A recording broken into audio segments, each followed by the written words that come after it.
Moin! Today we're going to talk about the Meko Push keyboard. No, sorry, not Miku. Miku, it's not Miku. I'm sorry, Miku. Please forgive me. I'm so sorry. The Meko Push 65% keyboard.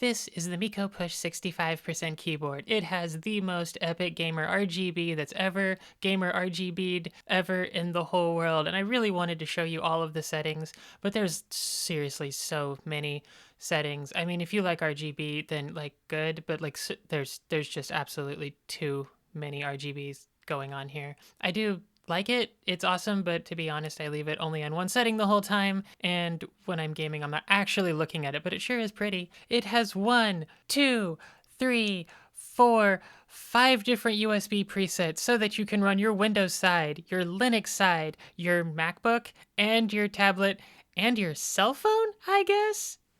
It comes with a 5-pin hot swappable PCB, which is awesome because that means you can use most switches with it. However, it has north-facing LEDs, which for the Legends are really pretty, but also don't work that well for cherry profile keycaps.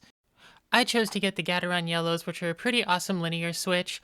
They come with a 50-gram actuation force. They have a pre-travel of about 2 millimeters and a travel distance of about 4 millimeters. All in all, awesome switch. I am changing them out though. Mix all of this with the ABS double shot cherry profile keycaps, and it makes for a great typing experience. Also to note, I have not had any trouble with interference from the north-facing LEDs and the cherry profile keycaps, so take that how you will. I am a little upset that they put the on and off switch on the bottom of the keyboard instead of like the back or the side, but it's a pretty small complaint. I do love the braided USB cable that comes with it, and I love that they put the plug in the left side. I plug my keyboard in directly to my Kudome USB hub. Hi, Kudome. Because I have too much stuff plugged into my laptop. I mean, just look at this absolute mess of a situation I have going on here. It's truly awful. I need a new computer one day. Look at this thing. It is battery powered though, if you so choose, and when you plug it in, it has a little red light that tells you that it's charging. Hello, Dave. You're looking well today. Anyway, so I've done some mods to this keyboard. The stabilizers that came with it were, I mean, they're okay. The actual like metal stabilizers themselves are fine, but I definitely had to band-aid mod them because they were so shaky and loose. But once I did the band-aid mod and lubed them, they sounded pretty good. You will hear in the sound test at the end that this is definitely the first time I've lubed stabilizers, and you can tell some of them are beautiful, and my enter key sounds like it's underwater. It's terrifying. I did a single layer tape mod, and you're probably wondering what's up with the battery. So let's take a moment and just talk about that. It came with this battery, and it's a lot bigger than the one we replaced it with. And I think I just got a random lemon dud, but this battery just came and did not work whatsoever. And I had to just get a new one and splice some wires to make the lengths and everything work. But hopefully that won't happen to you. It was not fun. Well, since we have this thing apart anyway, I'm going to go ahead and put another layer of tape on it.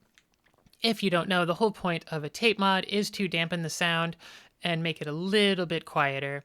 Because, you know, if you're sitting next to your wife whose keyboard has silent pinks in it, you definitely have a high hill to climb. It's so rude. I can't even hear her type.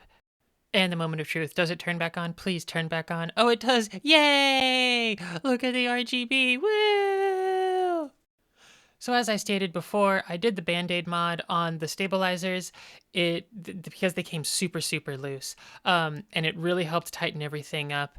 And why is the shift key still on over here? Please tell me I didn't forget to... Oh, okay.